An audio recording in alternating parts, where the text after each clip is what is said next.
Good evening, Dr. Reese. I'm going to video my presentation and then email you my PowerPoint as well as my um, information sheet.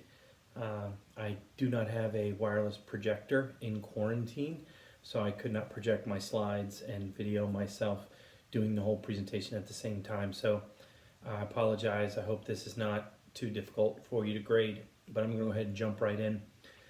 My topic was on Common Core state standards, and since there's only one person in my group, I was given the responsibility of talking about Common Core's origin and manifestations. So first I'd like to talk about a couple of the items that brought up the need or the suspected need for Common Core.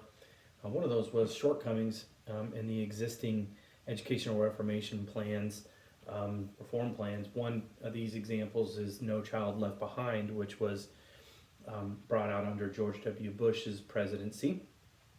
And one of the accusations from several different groups was that that increased federal government, the federal government's role in education, and did not give enough power to the states to control their own education. Also, there was supposedly too many differing standards in across the states. If a student were to move from one state to the other, there would be differing standards for success in each state, and this caused problems, especially in proficiencies in math and in reading. The biggest need for Common Core was just the woeful state of our education system, the results that were being put out.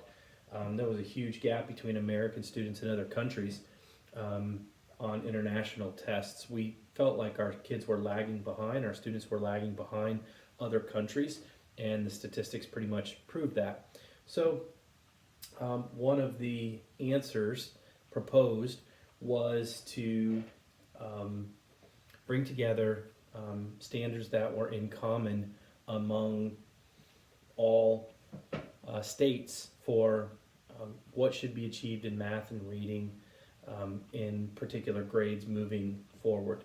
What should a first grader know? What should a third grader know? What should kids know entering into middle school? What should kids know leaving high school so that they're prepared for college?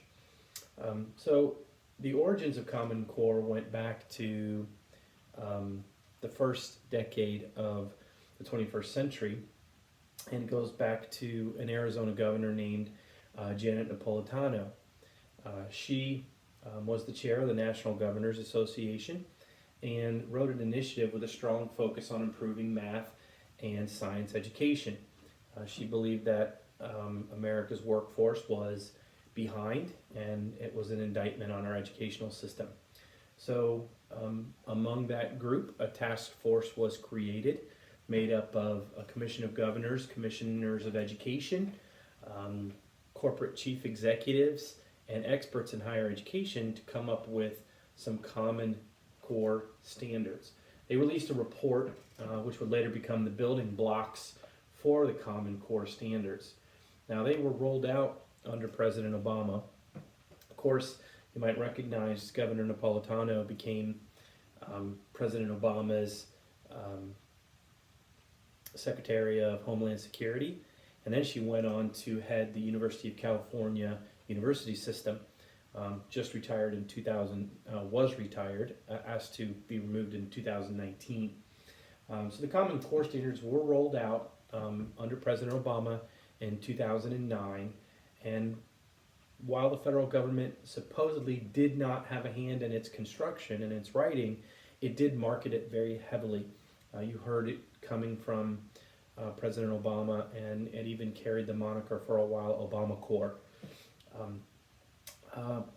Bill Gates pumped $200 million into fine-tuning the program, having it market tested, having teachers and teachers groups test it and bring back results and such.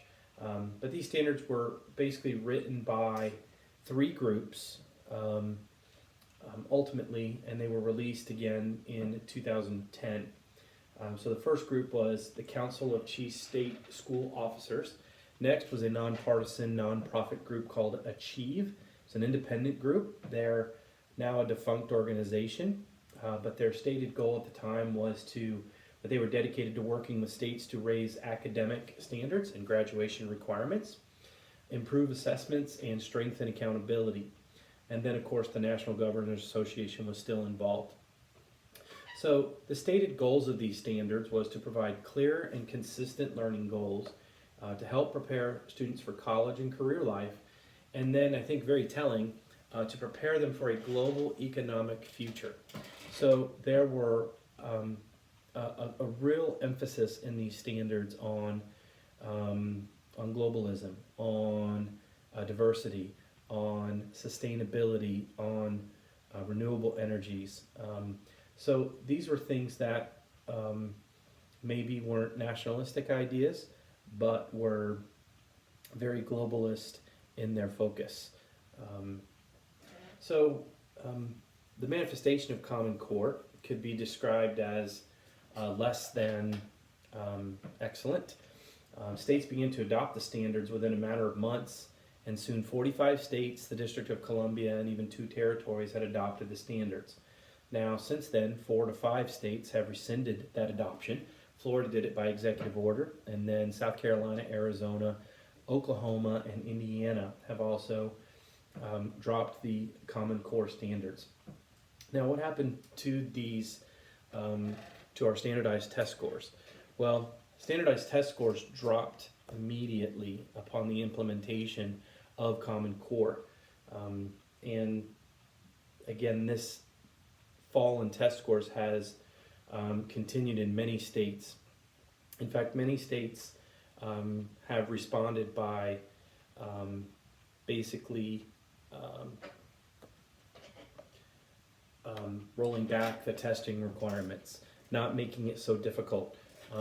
The whole point originally was to make it more rigorous and increase achievement, but it came under fire. Lots of opposition for, again, Common Core. And it was interesting from 2 separate groups. It was from the extreme right and from the extreme left. It seemed like this was a middle group. A lot of what you might call rhino Republicans, Republicans in name only, moderate Republicans. Jeb Bush being one of the proponents of Common Core at the beginning. As a Florida governor, he tried to increase accountability among school districts. And so the criticism from the left was from teachers' unions, basically saying that they were opposed to that accountability factor, that it was too discriminatory. And then on the right, the Tea Party group had a problem with it, mainly because of where it came from and who was marketing it, I think. And also, they believed that the education was too standardized. Increasing federal involvement was a problem. Didn't give enough freedom for teachers to implement, focusing on content. They were teaching directly to the test. So again, there was criticism on both sides. So in conclusion, the standards were implemented differently in the 45 states that they were passed. Some states rolled back the testing requirements, has been repeated. And in other states, Common Core still exists. This just has changed the name of it because it wasn't palatable to people. The new math, which basically kept people from being able to go to their parents to be taught these math skills, a lot of groups felt like it was making kids dependent upon the state, and it eroded more power to the family. So the trend from Common Core seems to be towards more state control and away from federally controlled and mandated change. So that is basically a good thing. And you'll see a lot of articles that Common Core is basically dead. So are there any questions?